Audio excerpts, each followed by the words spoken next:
سلامونه او احترامات ګرانو مینوالو، یو ځل بیا د پاسون په شیشه باندې د امید سبا د تنظیم د ملګرو ناصر خان او بغزمین خان په تعاون سره سمادانجون تاسو ته د سیف الرحمن ماما د درنه مخاطب دی.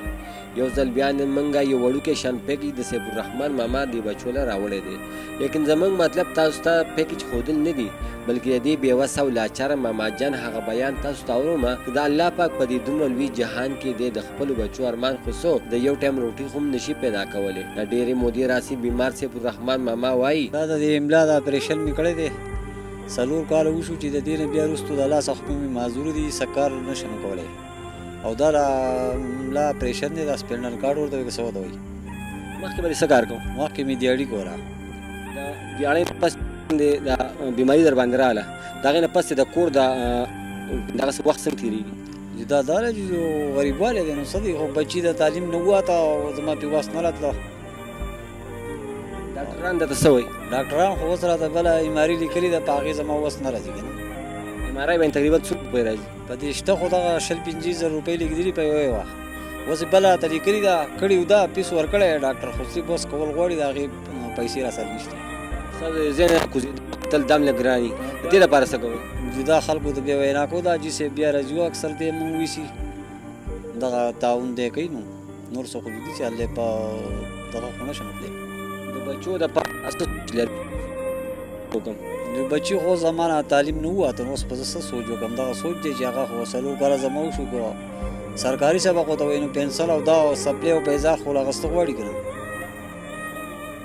پیزار د پنسل وس ته نه رسي، د دغې هم نه رسي، نو دا چې سړی کښېني او زما به دیاړي کوله سپټی جیداد او دا خو زما نشتي.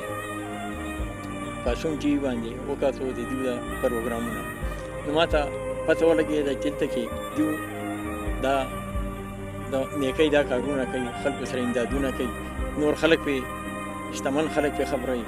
نو زموږ په دې ځای کې دا سیف الرحمن و، ښه تکړه ځوان و، ښکلی مزدوري به یې کوله، نور څه خو د ده نشتي بلکل، خو دا مزدوري به یې کوله، هغې کې نصفه پې دا مرض راغی، په دې سپینل کارډ یې څه چربي مربي دوا وشوه، دنیا علاجونه وکړو، خلکو له چندې هم ډېرې وکړې، تقریبا د لاک نه زیاتې روپۍ په اپریشن ولګېدې د خلکو په دغه، او بیا دلته کې کډه ورته هم ناسته ده، واړه واړه بچي دي.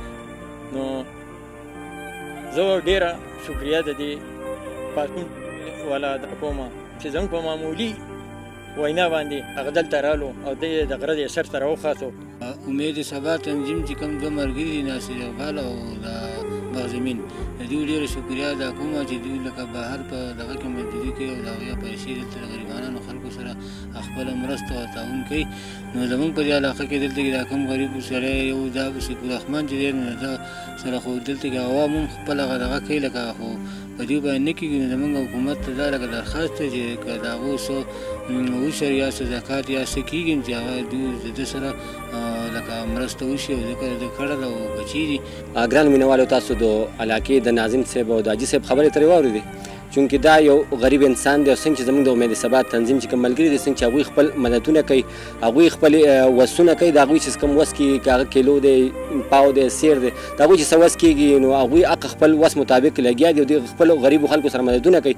نو دغه شان که زموږ د دې غریبانو خلکو د حکومت سره څه کېږي، څه حق ورسره کېږي، نو دوی د حکومت نه دغه مطالبه کړې ده چې د سیف الرحمن ماما چې یو غریب سړی دی په سمنګل کې آباد دی، او د ده نمبر هم تاسو په سکرین باندې ښکاري، د نمبر په سکرین باندې چلیږي. که زموږ شتمن خلک یا زموږ حکومت د سره هر قسمه تعاون کول غواړي، که زموږ د امید سبا په ترو باندې کوي، که خپل ډایرکټ ورسره کوي، نو د نمبر تاسو په سکرین باندې ښکاري او د سره ډایرکټ تاسو رابطه کولی شئ. دا زموږ ماما جانه دا د امید سبا تنظیم طرف نه څه لږ غونډه کې نغدي له 70 روپۍ دي، دا هم د الله په مال کې قبول کوي. او هغوی وایي چې په دې باندې چې موږ خو له وړو چې غریب ولوالو، خو دوی جامې پیزار ډاکټر هم شي، نو دې لپاره هغوی تاسو له نغدي غونډه کې دار کړي، دا هم د الله په مال کې قبول کوي. الله دې خوشحاله کړي، الله دې کامیاب کړي، الله دې برام کړي چې زموږ د غریبانو داسې دومره خیال وکړو، دې دغه ته راله دا کړای وکړو، الله دې خوشحاله کړي. ډېره مننه ګرانو کتونکو، امید لرو تاسو به زموږ پروګرام خوښ شوی وي.